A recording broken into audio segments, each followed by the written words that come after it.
Dark night last winter, next to the cemetery area, on the road coming from the village of Sheikh Faisal, Uncle Saber, the merchant was dragging a donkey behind him, and he provided him with a shop for his money, after he put a heavy camel of grass on his back, and suddenly he heard the sound of something hitting the donkey with a whistle with the sound of bones. At that moment, a black afash, among the branches of an old sycamore tree, flew over a circle of Sharona village boys, sitting in the moonlight listening to Masood, the oldest of the boys in age and body, telling them the tales of strange incidents in the village. He spoke at night, on the road between the village of Sharona and the neighboring village of Sheikh Fatal. The youngest of the boys shivered and shivered inside his robe, as he described it to Masood, who continued his story, saying, "The rope supporting Saber al-Najjar broke loose, so he turned quickly behind him, to find the donkey had fallen with his camel on the ground, like a heavy piece of stone. The donkey agreed in great pain, as if the son of Adam was screaming for help. He continued to groan and bray. Saber's uncle looked around, and he did not see anyone or anything in the dark. Who hit the donkey and stopped it with such cruelty? In a low voice, as if answering Masood's question, Ahmad whispered the boys saying, "Amare."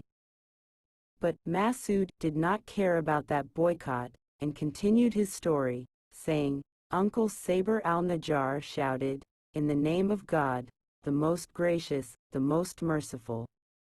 I seek refuge in God from the merciful Satan.' The donkey was hit by a chaste blow that broke it. And the donkey was no longer useful after that night."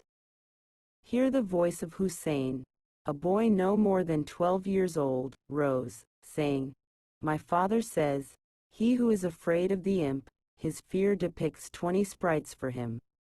The boys knew that Hussein's father, the clerk of the Agricultural Society, had studied for several years at Al-Azhar al-Sharif in Cairo, and that he laughed whenever he heard such tales, and said to his son, "Do not believe all these exaggerations." Nautically, daybreak. That, palm. But Masood was not satisfied with Hussein's statement, which almost lost the effect of his stories on the boys, so he rushed to say, "And can you deny the appearance of the wormwood, whose stature was shorter at one time and lengthened again, and who got in the way of the irrigation machine guard and his wife, when they were late one night?" On returning to Sharona, after a visit to their relatives in the village of Sheikh Fatal, the sheikh chased after them and they were quiet, field. Two marines with all their might, and they would have been almost thrown into the mud of the fields, had it not been for the appearance of the dawn lights from which ghosts are afraid. Another boy's voice rose and said, "We all know the story of the white goblin. The one who tore the clothes of the lame duck while returning from the fields at night, after he helped irrigate one of the fields with shadoof, and from that day the shadoof has lost his calm, and he sacrifices whiskey like pharaohs, and refuses to go out to work in any field, day or night." 0. Hussein, the son of the association's clerk, tried to say something else, to denounce him after those stories that the people of the village exchanged their narration many times, until he thought of passing after sunset on the way to the village of Sheikh Fatal. Especially in the part of the graveyards, a kind of madness, which most of the villagers do not think about, but Masood did not allow Hussein to say anything, as he hurried to get up and with the rest of the children shouting, as if he wanted to instill more terror in the hearts of those who are younger than him, "Sana, come to our homes without delay, before the moon disappears, and you wander in the dark, for the goblins love nothing but darkness." The next morning, it was the same group of boys. They borrowed the draft on the canal next to their primary school, and they returned to the village after the school day. Suddenly Masood stopped and said, "Let's go pick the oranges." And the advice of the rest in a hustle and bustle and enthusiasm, and they understood the meaning of architecture then. They turned towards the Moalem Tawfiq Gardens. But Hussein, the son of the clerk of the Agricultural Society, continued on his way, not caring about the clamor of colleagues and their shouting, so Masood shouted to him, "How long will Gianna remain like this, Hussein? Come with us, and fear nothing."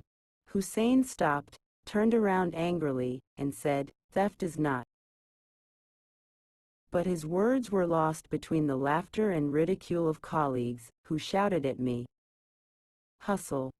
The brave one is he who gathers more and runs faster.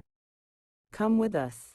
But they did not wait for his response to them, as it settled in their souls that Hussein, better than to share the adventures of stealing fruit gardens.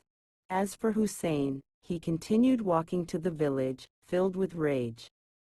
He used to say to Nef, "How do they consider theft to be courageous, and at the same time they are afraid of tales of imaginary orcs?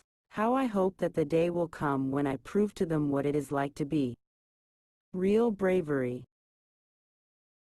Shouted at, but he certainly did not know when that day would come. Say to himself. At the end of the same day, from the house of Hajj Salem, the owner of the lung machine, a loud, sharp scream rose. "They stole us. The thieves stole us." Tales. How to be.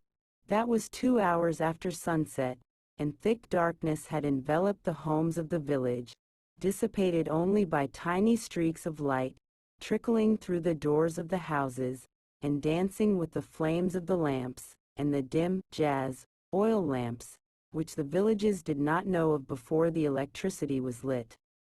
Villages of Egypt. In moments, a large number of villagers gathered inside and outside.